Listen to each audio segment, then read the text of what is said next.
A boy worked for a toad for 3 years, and eventually fell in love with it and married it. A father had 3 sons. As they grew older, the poor family became even poorer, so the father told them to go out and work, with only one requirement. After a year, each should return with a new set of clothes. The 3 sons obeyed. After saying goodbye, they each took a different path. The youngest son, Martin, entered the forest and met a talking toad. The toad immediately hired him. The job was simple: chop wood and split firewood every day.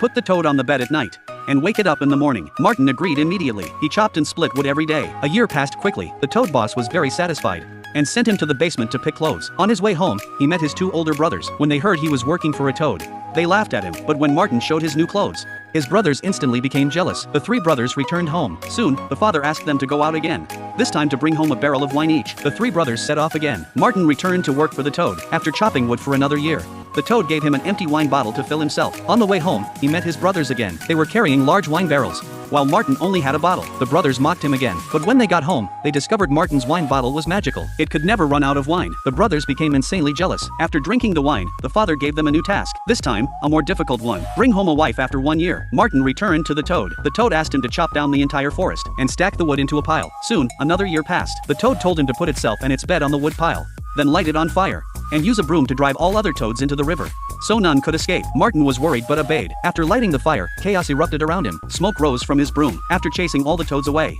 the toad boss suddenly disappeared. Martin was very sad, but decided to sleep first and think later. At midnight, a miracle occurred. A palace appeared on the empty ground. The toad had transformed into a princess. It turned out the princess and everyone in the castle had been cursed, and the only way to break the curse was to have a kind boy obey the princess. Martin was overjoyed when he learned the truth. The princess also expressed that she wanted to return with him to meet his father. The brothers grew even more jealous, but Martin still gave them gold coins. Finally, he returned to the castle, married the princess, and became king. This story teaches us, good luck may be accidental, but kindness and perseverance are never wasted.